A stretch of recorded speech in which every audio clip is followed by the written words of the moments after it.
السلام علیکم ورحمۃ اللہ تعالی وبرکاتہ۔ نحمده ونصلي ونسلم على رسوله الكريم، اما بعد فاعوذ باللہ من الشیطان الرجیم، بسم اللہ الرحمن الرحیم۔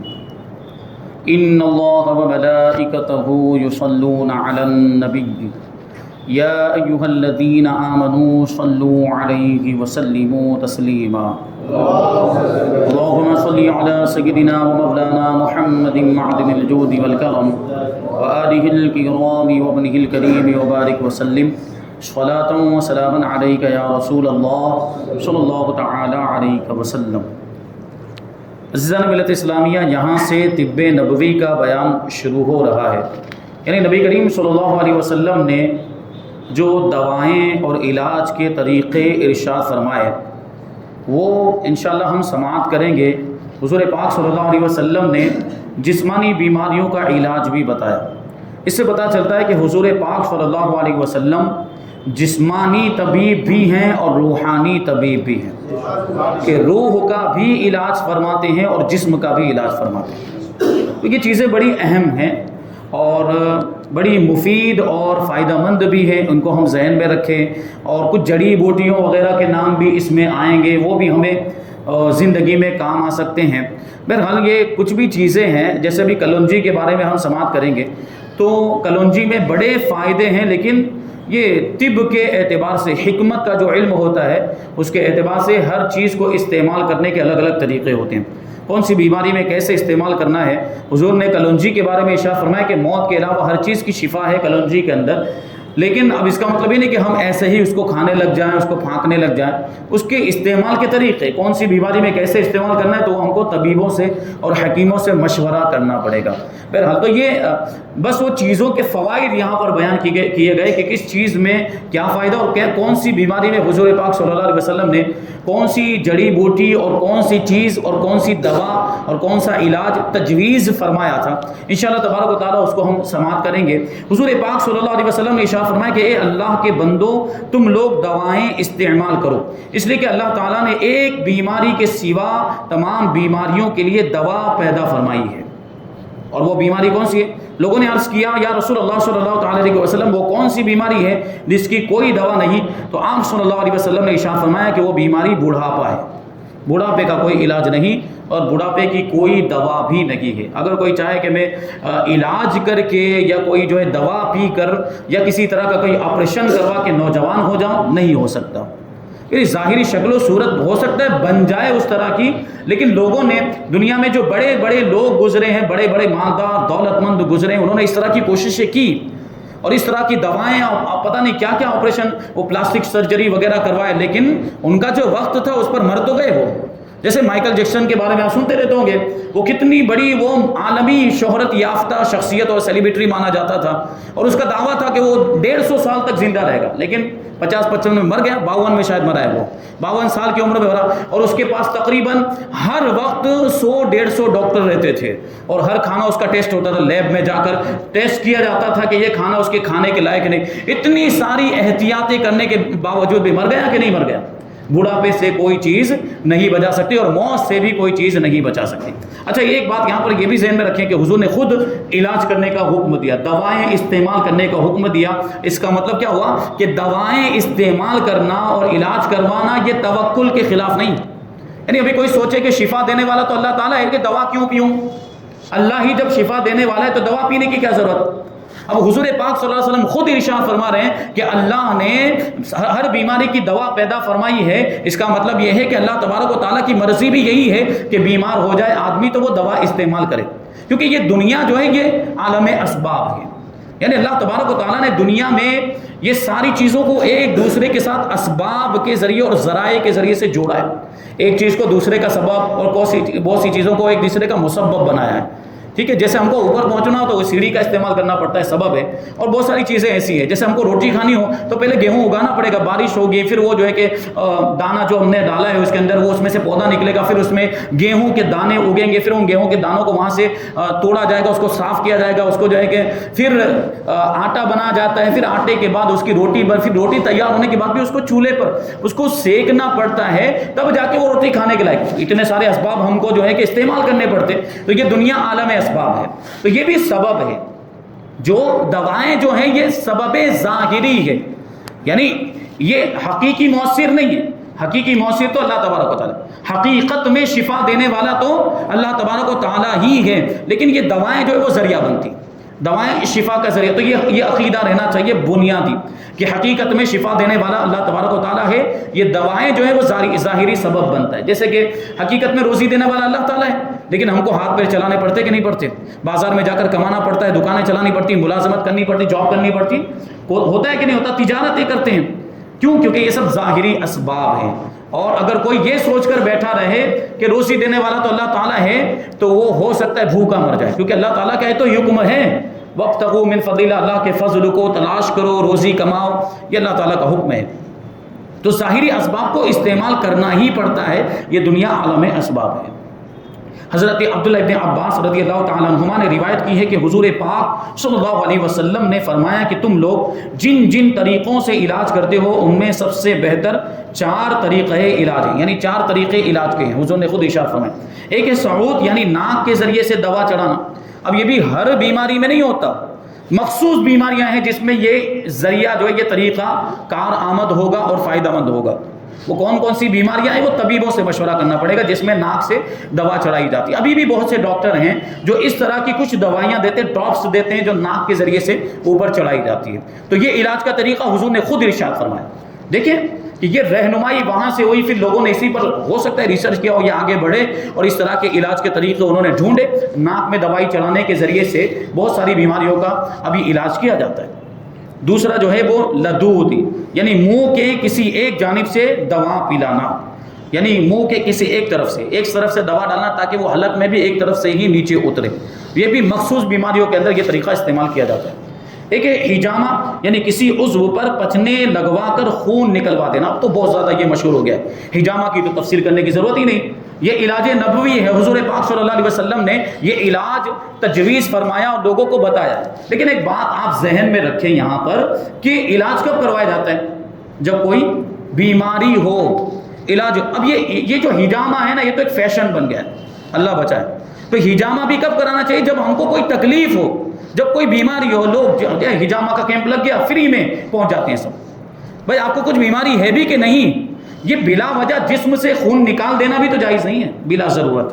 تو یہ بات بھی ذہن میں رہے. اگر کوئی تکلیف ہے، کوئی بیماری ہے اور اس کے تعلق سے ڈاکٹر مشورہ دے رہے کہ ہاں حجامہ کروائیں گے تو فائدہ ہوگا، تو پھر حجامہ کروائیں. یہ نبی پاک صلی اللہ علیہ وسلم کی سنت بھی ہے. ایک ہے مشی، یعنی جلاب لینا. یہ پیٹ کی بیماریوں میں خاص طور پر یہ کام آ سکتا ہے. بعض دوائیں خود حضور اکرم صلی اللہ علیہ وسلم نے استعمال فرمائی ہیں اور بعض دواؤں کے اوصاف اور ان کے فوائد سے اپنی امت کو آگاہ فرمایا ہے. ہم یہاں ان میں سے تبرکاً چند دواؤں کا تذکرہ کرتے ہیں تاکہ ہماری اس مختصر کتاب کے صفحات طب نبوی کے اہم باب سے محروم نہ رہ جائیں، کیونکہ سیرت نبوی کا یہ بہت اہم چیپٹر ہے. حضور نے یہ دوائیں اور یہ علاج، ظاہر سی بات ہے یہ ہم کو پتہ ہونا چاہیے. اسمد سرما، اس کو سرمہ سیاہ اصفہانی بھی کہتے ہیں. حضور اکرم صلی اللہ علیہ وسلم نے اس سرمے کے بارے میں ارشاد فرمایا کہ تم لوگ اسمد کو استعمال میں رکھو، یہ نگاہ کو تیز کرتا ہے اور پلک کے بال اگاتا ہے. اس میں سرمے کو استعمال کریں گے تو آنکھوں کی جو بینائی ہے، جو روشنی ہے وہ تیز ہوگی اور پلک کے بال اس کے ذریعے سے اگتے ہیں. اس سے پہلے میں نے اس کے بارے میں بتایا تھا، اس میں سرمے کا جہاں پہ ذکر آیا تھا یہ مکہ مکرمہ میں، مدینہ منورہ میں، عرب میں، وہاں شہروں میں، علاقوں میں ملتا ہے. لیکن یہ آپ کو تحقیق کرنی چاہیے کہ وہ اوریجنل اور اصلی ہے کہ نہیں، کیونکہ مارکیٹ میں بہت سے اسمد نام کے سرمے بک رہے ہیں جو نقلی ہیں، اور نقلی سرما اگر آپ استعمال کریں گے تو فائدہ ہونے کی جگہ پہ نقصان ہو جائے گا. تو یہ تحقیق کرنے کے بعد حاصل کریں اور پھر اس کو اس انداز میں استعمال کریں تو انشاءاللہ اس کا فائدہ ہوگا. حضرت عبداللہ ابن عباس رضی اللہ تعالیٰ عنہما کا بیان ہے کہ حضور اقدس صلی اللہ علیہ وسلم کے پاس ایک سرمے دانی تھی جس میں اسمد کا سرما رہتا تھا، اور آپ سونے سے پہلے ہر رات 3 سلائی دونوں آنکھوں میں سرما لگایا کرتے تھے. یہ حضور پاک صلی اللہ علیہ وسلم کی سنت ہے سرما لگانا۔ اب ہے کہ حنا یعنی مہندی، یہ بڑی مشہور چیز ہے، اس کے تعلق سے وضاحت کرنے کی ضرورت نہیں، مہندی سب ہر کوئی جانتا ہے۔ حضور پاک صلی اللہ علیہ وسلم کی کوئی پھنسی نکل جاتی، کوئی پھوڑی ہو جاتی یا کانٹا چبھ جاتا تو حضور پاک صلی اللہ علیہ وسلم اس پر مہندی رکھ دیا کرتے تھے۔ اب یہ بات بھی ذہن میں رہنی چاہیے کہ مردوں کے لیے زینت کے طور پر مہندی لگانا جائز نہیں ہے، مرد مہندی نہیں لگا سکتے، یہ علاج کے طور پر بتایا جا رہا ہے۔ علاج کے طور پر مہندی وغیرہ، مہندی جو ہے وہ استعمال، جیسے پھنسی وغیرہ نکل گئی یا کوئی زخم ہو گیا تو اس پر مہندی لگائی جا سکتی ہے، تو یہ علاج کے طور پر اجازت ہے، لیکن زینت کے طور پر مردوں کو مہندی لگانا جائز نہیں ہے، شریعت میں اس کو منع فرمایا گیا۔ اب دیکھتے ہیں ہم شادی کو موقع پر دولہے کو لگا دیا جاتا ہے یا انگلی میں لگا دیتے ہیں، یہ جائز نہیں ہے، اس کی اجازت نہیں۔ اب آگے الحبۃ السودا یعنی کلونجی، جس کو شونیز بھی کہا جاتا ہے اور بعض جگہ اس کو مگریلا بھی کہا جاتا ہے۔ کلونجی بھی آپ نے تقریباً کالے کالے چھوٹے چھوٹے وہ دانے ہوتے ہیں، آپ نے دیکھا ہوگا، یہ جو حکمت کی دواؤں کی جو دکانیں ہوتی ہیں وہاں پہ وہ کلونجی مل جاتی ہیں۔ حضور پاک صلی اللہ علیہ وسلم نے ارشاد فرمایا کہ اس کے استعمال کو لازم پکڑ لو کیونکہ اس میں موت کے سوا ساری بیماریوں سے شفا ہے۔ کلونجی کبھی اس کو شہد کے ساتھ استعمال کیا جاتا ہے، کبھی اس کو دودھ کے ساتھ، کبھی کسی اور چیز کے ساتھ استعمال کیا جاتا ہے۔ میں یہی عرض کرنا چاہوں گا چیزوں کے استعمال کے طریقے الگ الگ ہیں، وہ ایک ہی دوا ہے، وہ ساری بیماریوں کی شفا اس کے اندر موجود ہے، لیکن اس کو اس انداز میں استعمال کرنا پڑے گا کہ وہ بیماری سے شفا ثابت ہو پائے۔ کبھی کبھی اس کا ریئیکشن بھی ہو سکتا ہے، الٹا اثر بھی ہو سکتا ہے غلط استعمال کرنے کی وجہ سے، پھر اعتقاد خراب ہو سکتا ہے کہ حضور نے تو ارشاد فرمایا کہ ہر بیماری کی شفا، یہ تو میری بیماری بڑھ گئی، تو اس میں حضور پاک صلی اللہ علیہ وسلم کا فرمان غلط نہیں ہے، ہم نے استعمال ہی اس کا غلط کیا۔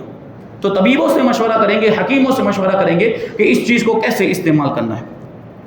تلبینہ، آٹا، پانی، شہد اور تیل ملا کر حریرے کی طرح بنایا جاتا ہے اور اس میں خاص طور پر جو کا آٹا شامل کیا جاتا ہے، اور جو میں بڑے فوائد ہیں، اس میں کیلشیم بھی ہوتا ہے، دوسری بھی معدنیات اس میں ہوتے ہیں۔ حضور پاک صلی اللہ علیہ وسلم کے گھر والوں میں جب کوئی شخص جاڑا بخار میں مبتلا ہو جاتا ہے، جاڑا بخار کا کیا مطلب ہوتا ہے؟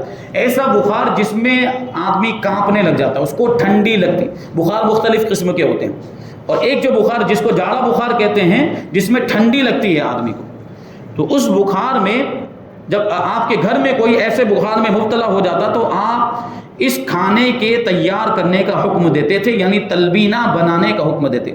اب تو وہ تیار شدہ جو ہے کہ وہ ڈبے بھی آتے ہیں تلبینہ کے، اور اس پہ یہ حدیث پاک لکھی رہتی ہے، یہ غذا بھی ہے، شفا بھی ہے، کھانے کی چیز بھی ہو کہ حلوہ بھی ہو گیا اور شفا بھی مل جائے گی، بہت ساری بیماریوں کے اندر اس سے جو ہے کہ شفا ملتی ہے۔ یہ بخار کے تعلق سے بھی بتا دیا کہ اب کیلشیم بھی اس کے اندر ہے، تو ہڈیوں کے لیے بھی بڑا مفید ہے۔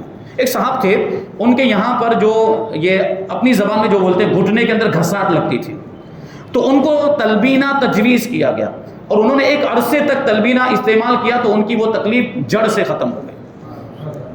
تو یہ چیز ہے، حضور پاک صلی اللہ علیہ وسلم یہ کھانا تیار کرنے کا حکم دیتے تھے اور فرماتے تھے کہ یہ کھانا غمگین آدمی کے دل کو تقویت دیتا ہے، یعنی قوت پہنچاتا ہے، اور بیمار کے دل سے تکلیف کو اس طرح دور کر دیتا ہے جس طرح تم لوگ پانی سے اپنے چہرے کے میل کچیل کو دور کر دیتے ہو۔ اب آگے ہے العسل یعنی شہد، ہنی۔ حضور پاک صلی اللہ علیہ وسلم کی خدمت میں ایک شخص نے آ کر شکایت کی کہ اس کے بھائی کو دست آ رہے ہیں، یعنی لوز موشنز ہو گئے ہیں۔ آپ نے فرمایا کہ اس کو شہد پلاؤ۔ پھر وہ شخص دوبارہ آیا اور کہنے لگا کہ دست بند نہیں ہوئے، ابھی بھی وہی معاملہ جاری ہے۔ ارشاد فرمایا کہ اس کو شہد پلاؤ۔ پھر وہ تیسری مرتبہ آیا اور کہنے لگا کہ دست کا سلسلہ اب بھی جاری ہے۔ حضور پاک صلی اللہ علیہ وسلم نے پھر شہد پلانے کا حکم دیا۔ اس نے کہا کہ یہ علاج تو میں کر چکا ہوں، یعنی کوئی فائدہ نہیں ہو رہا ہے، علاج کرتے جا رہے ہیں، یعنی شہد پلاتے جا رہے ہیں، لیکن اس کے دست اور لوز موشن کی جو تکلیف وہ دور نہیں ہو رہی ہے۔ تو اس نے کیا کہا کہ یہ علاج تو میں کر چکا ہوں، یعنی اور کوئی دوسرا علاج ہو تو بتائیں۔ تو حضور پاک صلی اللہ علیہ وسلم نے ارشاد فرمایا کہ اللہ تعالیٰ سچا ہے اور تیرے بھائی کا پیٹ ہی جھوٹا ہے، یعنی اس میں کچھ پرابلم ہے، ورنہ شہد کا کام یہ ہے کہ وہ اس بیماری کو دور کرتا ہے، تو اس کو جا کر شہد ہی پلاؤ۔ چوتھی مرتبہ بھی حضور نے یہی ارشاد فرمایا، اور اس مرتبہ جب اس نے جا کر اپنے بھائی کو شہد پلایا تو وہ شفا یاب ہو گیا، اس کی وہ بیماری دور ہو گئی۔ حضور اقدس صلی اللہ علیہ وسلم نے ارشاد فرمایا کہ جو شخص ہر مہینے میں 3 دن صبح کے وقت شہد چاٹ لیا کرے اس کو کوئی بڑی بلا نہ پہنچے گی، یعنی کوئی بڑی بیماری نہیں پہنچے گی۔ اب دیکھیں یہاں پر ایک لفظ آیا چاٹنے کا، اور چاٹنے کی کیفیت ایک تو یہ ہوتا ہے کہ ہم نے کسی برتن میں پی لیا، ایک چمچ میں لیا اور اسے پی لیا، اور چاٹنے کی کیفیت کہ انگلی میں لیا اور اس انداز سے ہم نے زبان سے اس کو چاٹا، وہ جانتے ہیں ہم لوگ. اور یہ چاٹنا بھی حضور پاک صلی اللہ علیہ وسلم کی سنت ہے. اگر ہم حضور سے محبت کرتے ہوں تو شہد کے استعمال کرنے کا یہ طریقہ اختیار کرنا چاہیے کہ دیکھیے فائدے کا فائدہ بھی ہو جائے گا اور سنت پہ عمل کرنے کا ثواب بھی مل جائے گا. ایک تو شہد خود ہی شہد استعمال کرنا ہی حضور کی سنت ہے. تو جب اگر ہم شہد استعمال کر ہی رہے ہیں تو کتنی سنتوں کا ثواب مل سکتا ہے. دیکھیں آپ ایک تو یہ نیت کر لیں کہ حضور کو شہد پسند تھا اس لیے میں شہد پی رہا ہوں. پھر یہ کہ چاٹ کر یہ شہد استعمال کرنا یہ دوسری سنت ہے تو اس لیے میں یہ چاٹ کر شہد پی رہا ہوں. پھر یہ کہ حضور نے اس کے ذریعے سے علاج کرنے کا حکم دیا تھا تو اس حکم پر عمل کر رہا ہوں. کتنا زیادہ ثواب مل جائے گا. نیتوں کے ذریعے سے یہ ثواب ہم حاصل کر سکتے ہیں. آپ نے یہ بھی فرمایا کہ 2 شفاؤں کو لازم پکڑ لو، ایک شہد اور دوسرا قرآن شریف. کہ بیماریاں 2 قسم کی ہوتی ہیں نا، روحانی بیماری اور جسمانی بیماری. ابھی روحانی بیماری کے لیے حضور نے کیا فرمایا؟ قرآن شریف. اور جسمانی بیماری کے لیے شہد. اور یہ روحانی بیماریوں کے لیے قرآن مجید روزانہ ایک مخصوص مقدار آپ تلاوت کرتے رہیں تو آپ خود محسوس کریں گے کہ کتنی تکلیفیں آپ کی دور ہوتی ہیں. روزانہ ایک مقدار مقرر کے 1 پارہ، آدھا پارہ، پاؤ پارہ، جتنا بھی ہو سکے لیکن پابندی کے ساتھ پڑھیں. ایک بھی دن گیپ نہیں ہونا چاہیے. یہ قرآن مجید کی آپ تلاوت کریں اور صحیح تلفظ کے ساتھ پڑھنے کی کوشش کریں تو انشاءاللہ اس کے فائدے آپ اپنی جاگتی ہوئی نگاہوں سے دیکھیں گے. اب آگے ہے خل یعنی سرکہ. حضور پاک صلی اللہ علیہ وسلم نے فرمایا کہ بہترین سالن سرکہ ہے. یعنی ہمارے یہاں پہ عام طور پر اس کو سالن کے طور پر استعمال نہیں کیا جاتا. یعنی ایسا نہیں ہوتا کہ سرکہ لیا روٹی کے ساتھ کھانا شروع کر دیا. لیکن حضور پاک صلی اللہ علیہ وسلم کیا ارشاد فرماتے ہیں کہ بہترین سالن یہ سرکہ ہے. اب یہاں پہ جو عربی میں جو لفظ آیا ہے وہ ہے ادام. اور عربی کے اعتبار سے دیکھو تو یہ سالن میں شامل ہو جاتا ہے کیونکہ ادام کا مطلب ہوتا ہے کہ ہر وہ چیز جس کو روٹی کے ساتھ کھایا جا سکے. ہر وہ چیز جس کو روٹی کے ساتھ کھایا جا سکے مطلب کہ تھوڑی سی پتلی رقیق ہو یعنی اس میں بہنے کی صلاحیت ہو تاکہ روٹی اس میں ڈوب سکے اور روٹی کے ساتھ وہ لگ جائے اور اس کو لگا کر کھایا جا سکے تو اس کو سالن کہا جاتا ہے عربی میں. اب ہمارے یہاں پہ اب سالن جو ہمارے یہاں پہ عام ہے جیسے گوشت کا سالن ہو گیا یا سبزیاں مختلف چیز کی جو سالن بنائے جاتے ہیں وہی ہم سالن سمجھتے ہیں جبکہ یہاں تو ہر وہ چیز اس میں داخل ہو گئی جس کو بھی روٹی کے ساتھ لگا کر کھایا جا سکتا ہو. تو سرکہ بھی آ گیا اس کے اندر. تو حضور پاک صلی اللہ علیہ وسلم آگے دعا کرتے ہیں اے اللہ سرکے میں برکت عطا فرما. اب سوچیں جس چیز کے بارے میں حضور پاک صلی اللہ علیہ وسلم نے برکت کی دعا کی ہوگی کیا اس میں برکت نہیں ہوگی؟ حضور کی دعا کبھی رد نہیں ہوتی. نبیوں کے سردار ہیں. انبیاء کی دعا رد نہیں ہوتی تو یہ تو نبیوں کے سردار ہیں. انہوں نے شہد کے بارے میں دعا کی ہے سرکے کے بارے میں دعا کی ہے برکت کی تو یقیناً سرکے میں برکت ہوگی. اچھا یہ ساری چیزیں آپ یہ یہاں پر ایک بات یہ بھی ذہن میں رکھیں کہ یہ حضور کی پسندیدہ چیزیں ہیں. شہد ہے، سرکہ ہے، حضور ان کو استعمال کرتے تھے اور ان کو استعمال کرنا یہ سنت بھی ہے. اور کبھی آپ دیکھیں کوئی چیز ہو سکتا ہے کہ ہماری طبیعت نہ چاہتی ہو اس کو استعمال کرنے کی کیونکہ سرکہ بعض لوگوں کو پسند نہیں آتا. بعض لوگوں کی طبیعت نہیں چاہتی سرکہ کھانے استعمال کرنے کی. تو دیکھیں یہاں پر یہ ذہن میں رہنا چاہیے کہ اگر ہماری طبیعت نہ چاہے تو یہ جو چیزیں حضور سے نسبت رکھنے والی جو حضور پسند فرمایا کرتے تھے نہیں چاہتی طبیعت تو نہ کھائیں نہ استعمال کریں لیکن نفرت کا اظہار بھی نہ کریں. اس سے ناپسندیدگی کا اظہار بھی نہ کریں کیونکہ جن چیزوں کو حضور پاک صلی اللہ علیہ وسلم نے پسند فرمایا وہ چیزیں بری ہو ہی نہیں سکتی، وہ نفرت کے لائق ہو ہی نہیں سکتی اور ان سے ناپسندیدگی کا اظہار ہونا ہی نہیں چاہیے. تو اگرچہ ہم نہ کھا رہے ہوں جیسے کدو ہے، دودھی ہے، یہ حضور کو بہت زیادہ پسند. ابھی کچھ لوگ ایسے جن کو وہ پسند نہیں آتی نہیں کھاتے ہیں تو اس کا یہ مطلب نہیں کہ اس سے ناپسندیدگی کا اظہار کریں یا جو ہے کہ وہ کہیں کہ مجھے تو اس سے نفرت ہے. تو یہ تو حضور پاک صلی اللہ علیہ وسلم سے محبت کی علامت نہ ہوئی. حضور کی محبت کی علامت تو یہ ہے کہ جو بھی حضور کو پسند وہ ہم کو پسند ہونا چاہیے، جو حضور کو ناپسند وہ ہمیں بھی ناپسند ہونا چاہیے. تو اگر نہ بھی کھا رہے ہوں تو ناپسندیدگی کا اظہار نہ کریں بلکہ کوشش یہ ہونی چاہیے کہ اگر ایسی کوئی چیز ہمیں ناپسند ہو تو وہ پسند آنی چاہیے. یعنی یہ کیفیت ہو جانی چاہیے کہ ہم اس کو استعمال کریں یعنی ناپسند ہونے کے باوجود ہم اس کو کھائیں اور ایک وقت ایسا آ جائے کہ پھر وہ چیز ہمیں پسند آنے لگ جائے کیونکہ وہ حضور کی سنت ہے، حضور کو یہ چیزیں پسند ہیں. تو یہ ہے سرکہ. حضور نے اس میں برکت کی دعا کی اور اللہ کی بارگاہ میں عرض کیا کہ اے اللہ سرکے میں برکت عطا فرما کیونکہ یہ انبیاء کرام علیہم السلام کا سالن ہے اور جس گھر میں سرکہ ہوگا وہ گھر کبھی محتاج نہیں ہوگا. یعنی کبھی غریبی آ بھی گئی، تنگ دستی آ بھی گئی، ابھی دوسرے کسی سالن کا انتظام نہیں ہو پایا، مان لیجیے صرف روٹی کا انتظام ہو پایا اور یہ سرکہ موجود ہوگا تو سرکے کے ساتھ وہ روٹی لگا کر کھا سکتے ہیں.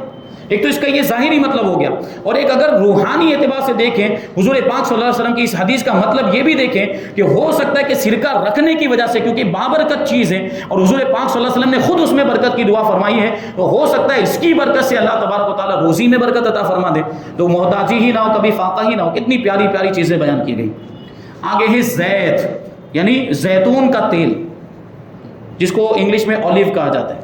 حضور اقدس صلی اللہ علیہ وسلم نے ارشاد فرمایا کہ تم لوگ روغن زیتون کو سالن کے طور پر استعمال کرو اور اس کو بدن پر بھی ملتے رہو، کہ سالن کے طور پر استعمال کریں گے تو جو اندر کی بیماریاں، پیٹ کی بیماریاں، خون کی خرابی وغیرہ، وہ سب دور ہو جائے گا۔ اور اگر اس کو بدن پہ استعمال کریں گے، جیسے یہ مالش کا بھی کام دے سکتا ہے، ابھی کسی کو جوڑوں میں درد ہے یا کوئی دوسری تکلیف رہتی یا کوئی جلد کی بیماری ہے، یہ اسکن کی جو بیماریاں ہوتی ہیں، جیسے وہ سفید داغ ہو جاتے ہیں یا پھوڑیاں پھنسیاں نکلنے لگ جاتی ہیں یا کوئی اور بیماری، یہ جلد کی بیماری، اگر یہ ہم لگاتے رہیں تو یہ اس میں فائدہ دے گا، کیونکہ زیتون کے درخت کو قرآن مجید میں برکت والا درخت فرمایا گیا، اور اللہ تبارک و تعالیٰ نے قرآن مجید میں زیتون کی قسم یاد فرمائی، والتین والزیتون، تین کی قسم یعنی انجیر کی قسم اور زیتون کی قسم۔ اب آپ سوچئے کہ جس چیز کی قسم اللہ تبارک و تعالیٰ نے خود یاد فرمائی ہو تو اس میں کتنی برکت ہوگی، اس میں کتنے فائدے ہوں گے۔